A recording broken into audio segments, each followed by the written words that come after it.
Nun habe ich mein Unterwassergehäuse seit 1,5 Jahren und es wird Zeit, ein Review zu machen. Los geht's, Freunde des epischen Lichtes.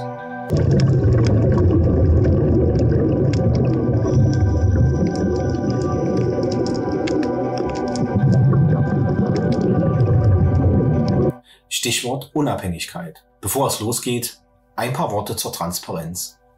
Ich habe das Gehäuse kostenfrei von Isotta zur Nutzung bekommen. Ich bin Markenbotschafter für Isotta. Jedoch nahm Isotta keinen Einfluss auf dieses Video. Nun bin ich mit dem Unterwassergehäuse von Isotta mehr als ein Jahr unterwegs gewesen. Das Isotta-Gehäuse wurde in über 100 Shootings im Pool und 3 Wochen in Kroatien und 4 Wochen in Ägypten intensiv genutzt. An manchen Tagen war es bis zu 8 Stunden im Wasser. Technische Daten. Größe 22 cm, 13 cm tief und 19,3 cm hoch. Das Gewicht beträgt nur 2150 Gramm und es ist bis 100 Meter wasserfest. Es gibt 2 Glasfaseranschlüsse, 3 M16-Anschlüsse, einen M8-Loch und an der Oberseite könnt ihr eure GoPro anbringen. Unten gibt es noch 2 M6-Löcher für weiteres Zubehör oder ein Stativ. Einen externen Sucher kann man auch montieren, Inox X2 ist es kompatibel. Bei meiner Arbeit habe ich viele positive Erfahrungen gesammelt. Erstens, das Gehäuse hat doppelte O-Ringe. Das war immer super dicht. Zweitens, Bedienbarkeit. Alles kann bedient werden. Da das Gehäuse im Vergleich mit anderen Herstellern unheimlich kompakt ist, muss man auch nie umgreifen. Die Griffe sind ergonomisch geformt und deshalb ist alles direkt zu erreichen und sehr gut zu bedienen. Der Ein- und Ausschalter, Joystick, Zoomrad, alle Tasten funktionieren hervorragend und leichtgängig. So einen Komfort habe ich noch nie bei einem anderen Gehäuse erlebt. Drittens, das Display ist ideal einsehbar. Das Material des Displayscheibe ist sehr klar und einfallende Sonne spiegelt sich nicht im Kameramonitor. Gerade das kann im Roten Meer bei viel Sonne zum Problem werden. Aber halt nicht bei diesem Gehäuse. Zubehör. Es gibt verschiedene Flach- und Doom-Ports. Das Gehäuse selbst hat viele Anschlüsse und Befestigungsmöglichkeiten. Externe Monitore, verschiedene Blitz- und LED-Lichtkonfigurationen sind möglich. Bei Unterwassershootings im Pool führe ich manchmal das HDMI-Signal auf einen Monitor an die Oberfläche. Fünftens, der Auslöser ist leicht zu bedienen. Man kommt auch mit kleinen Fingern an diesen heran. Der Druckpunkt ist einwandfrei definiert. Sechstens, das Gehäuse schlägt nur mit 2057 € ins Portemonnaie. Dazu kommt dann noch mindestens ein Objektivring und ein Port.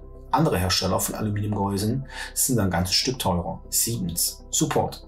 Isotta kommt aus Italien. Das hat beim Support tatsächlich Vorteile. Ich benötigte einmal einen anderen Blitzauslöser. Dazu musste ich das Gehäuse einschicken.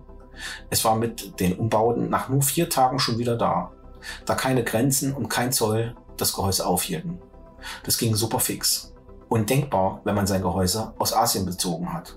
Ich habe mehrere Anfragen dann noch gehabt, die recht ausgefallene Wünsche enthielten, aber alle Anfragen wurden innerhalb von 2 Tagen ausführlich beantwortet. Achtens, das Öffnen und Schließen des Gehäuses ist unheimlich einfach.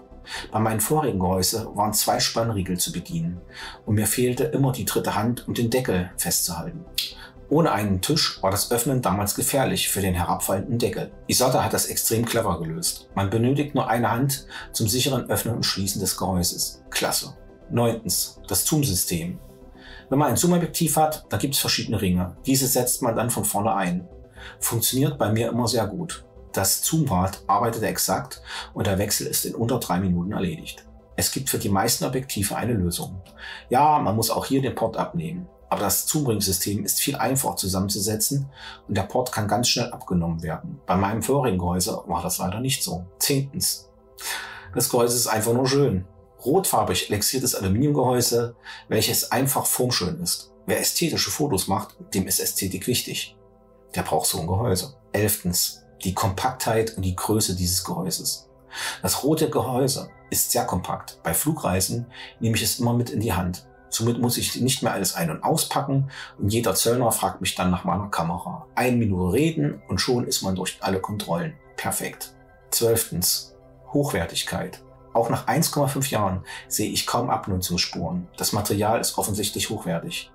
Besonders die rutschfesten Gummifüße an der Unterseite sind klasse. Stellt man sein Gehäuse auf Fliesen, so zerkratzt nichts. 2 Dinge gefallen mir nicht so. Das Material der Griffe ist zwar formschön und liegt auch gut in der Hand, aber es könnte beschichtet sein, damit es noch griffiger wird. Die Griffe sind leider aus Metall. Fasst man zum Beispiel ein Autolenkrad an, so gibt ja das Material immer ein bisschen nach. Das ist aber Jammern auf ganz hohem Niveau. Das zweite ist der Port. Wenn man sich hinten die Backwand anschaut, dann ist ja dieses coole Verriegelungssystem. Das wünschte ich mir auch am Port. Naja, aber man kann auch nicht wirklich von einer Schwäche oder von gar einem negativen Punkt hier reden. Was gibt's noch zu sagen? Zum Innenleben werde ich bald ein eigenes Video machen. Standardmäßig wurde dieses Gehäuse mit einem Leckwarner und einer einfachen elektronischen Blitzsteuerung ausgeliefert. Ich habe das Innenleben komplett verändert, da meine Anforderungen andere sind. Fazit: Das Gehäuse ist hochwertig und super verarbeitet. Die Bedienung aller Kamerafunktionen ist einfach. Besonders die kompakte Größe gefällt mir sehr gut. Wenn es mir nicht gefallen würde, würde ich auch nicht dafür werben. Wenn ich mehr Ausrüstungsvideos machen soll, dann schreibt mir das mal unten in die Kommentare. Auch Fragen zum Gehäuse beantworte ich gerne. Ein Like und ein Abo sorgen dafür, dass es auch hier weiterhin mehr Videos gibt. Ich wünsche euch allen immer perfektes Licht, habt Spaß beim Fotografieren und hier sind noch ein paar Fotos von mir. Ciao.